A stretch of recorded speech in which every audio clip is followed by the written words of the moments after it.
நம்முடைய பொன்மனச்செம்மல் புரட்சி தலைவர் டாக்டர் எம்ஜிஆர் அவர்கள் ஒரு திரைப்படத்திலே அச்சம் என்பது மடமையடா, அஞ்சாமை திராவிடர் உடமையடா, ஆறிலும் சாவு நூறிலும் சாவு, தாயகம் காப்பது நம் கடமைடா என்று சொல்வார்கள்.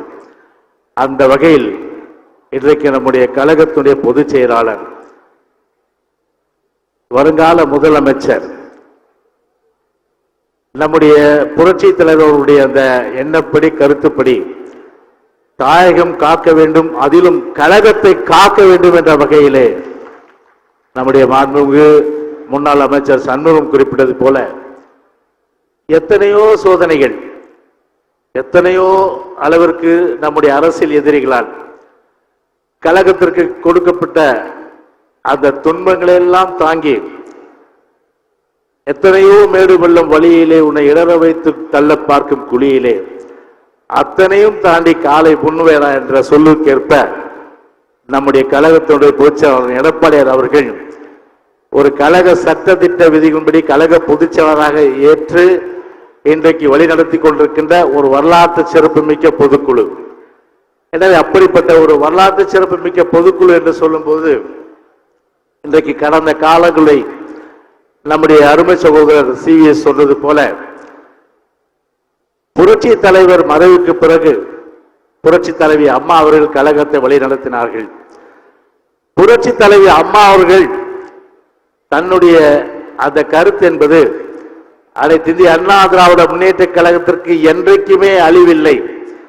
எனவே 100 ஆண்டுகள் தலைத்து நிற்கும் ஓங்கும் என்ற அந்த கருத்திற்கேற்ப நம்முடைய அண்ணன் எடப்பாடியார் அவர்கள் கழக பொதுச்செயலாளர் அவர்கள் நான் இருக்கின்றேன் 2 கோடி தொண்டர்களை காப்பதற்கு என்று அண்ணன் எடப்பாடியார் அவர்களுடைய தலைமையில் இன்றைக்கு கழக சகோதரர்கள் இன்றைக்கு முழு மகிழ்ச்சியோடு, அதுவும் எல்லோரையும் அரவணைக்கின்ற அந்த பாங்கு என்பது ஒரு தலைவர்களுக்கே உள்ள பாங்கு.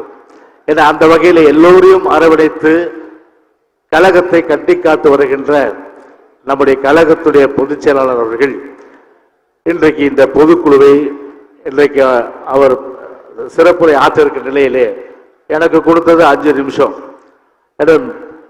பேட்டினா கிட்டத்தட்ட 10-15 நிமிஷம் போயிடுவோம். அதனால ரொம்ப நேரம் பேச முடியாது. அதனால ஒன்றை மட்டும் நான் சொல்லுகின்றேன், புரட்சி தலைவருக்கும் புரட்சி தலைவி அம்மாவிற்கும் துரோகம் செய்தவர்கள் வாழ்ந்ததாக வரலாறு இல்லை.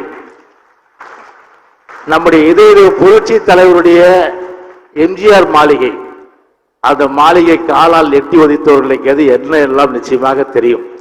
இன்னைக்கு கட்சி வேஷ்டியே கட்ட முடியாத அளவிற்கு இன்றைக்கு இறைவன் அவர்களுக்கு சரியான ஒரு பாடத்தை கற்றுக் கொடுத்திருக்கிற நிலையிலே துரோகம் செய்தவன் வாழ்நாளிலே சரித்திரத்திலே வாழ்ந்ததாக அந்த வரலாறே கிடையாது.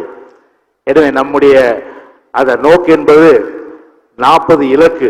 எனவே அந்த 40 இலக்கு என்ற நோக்கை நாம் அடைவதற்கு நம்முடைய தலைமை என்ன வழிகாட்டுதல் செய்கின்றதோ அதையெல்லாம் நாம் நிறைவேற்றி நாளையும் நமதே, நாடும் நமதே, நாற்பது நமதே என்று நம்முடைய இலக்கு அடைய பாடுபடுவோம் என்று சொல்லி விடைபெறுகின்றேன். நன்றி, வணக்கம்.